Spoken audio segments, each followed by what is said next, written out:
ইনসাফের রাজনীতি প্রতিষ্ঠা করার জন্য হলো অবশ্যই হাদিবার বিচার করতে হবে ইনশাআল্লাহ। হাদি হত্যার বিচার অতি দ্রুত করুন। আমি আজকে সেখানে এসেছি একমাত্র হাদি ভাইয়ের হত্যার বিচার, তাকে যে হত্যা করা হয়েছে আমি সেই বিচার চাই এবং আমি প্রধান উপদেষ্টার দৃষ্টি আকর্ষণ করতে চাই যে যত দ্রুত সম্ভব হাদি হত্যার বিচার করা হোক। আমি চাই হাদি হত্যার বিচার হোক, যে বা যারা হাদিকে গুলি করে হত্যা করেছে আমি চাই, আমি এই মানুষের মধ্যে আল্লাহর কাছে বিচার দিলাম যে যেন হাদি হত্যার বিচার করা হয়। শুধু এইটুকুই আমার দাবি, আর কিছু না। আর শুধু আল্লাহর কাছে আগত মিনতি, আল্লাহ যেন হাদি ভাইকে জান্নাতুল ফেরদৌসের সর্বোচ্চ মাকাম দান করে।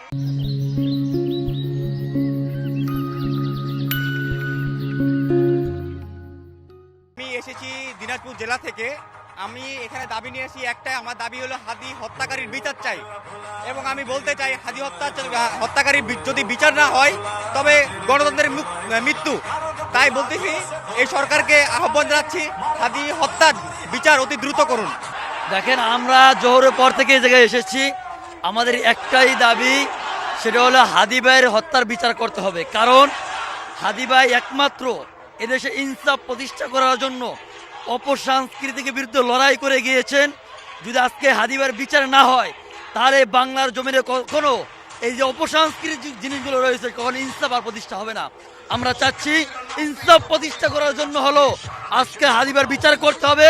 এই বিচার যদি না হয় বাংলাদেশে যারা ইনসাফ প্রতিষ্ঠা করতে চায় প্রত্যেকের মৃত্যু সমতুল্য হয়ে গেছে। আমরা মনে করি হাদিবার বিচার করতেই হবে, এর বিকল্প কোনো কথা নাই। যদি হাদিবার বিচার না হয় যারা আজকে উপদেষ্টা হিসেবে বসে রয়েছে তাদেরকে পদত্যাগ করতে হবে। কারণ এদেশে জুলাই যোদ্ধাদের তাদের জীবনের বিনিময় তারা ওই উপদেষ্টা হিসেবে বসে রয়েছে, কিন্তু যারা জুলাই যোদ্ধা করেছিল একটাই উদ্দেশ্য ছিল এদেশে ইনসাফ প্রতিষ্ঠা করবে, বৈষম্যহীন রাষ্ট্র গঠন করবে। কিন্তু এদেশে বৈষম্যহীন রাষ্ট্র গঠন করতে পারে নাই। যখন বৈষম্যহীন রাষ্ট্রের জন্য স্লোগান তুলেছে ওসমান হাদি ভাই, যে বর্তমানে অপরাজনীতি চলছিল, সেই অপরাজনীতির স্লোগান তুলেছিল।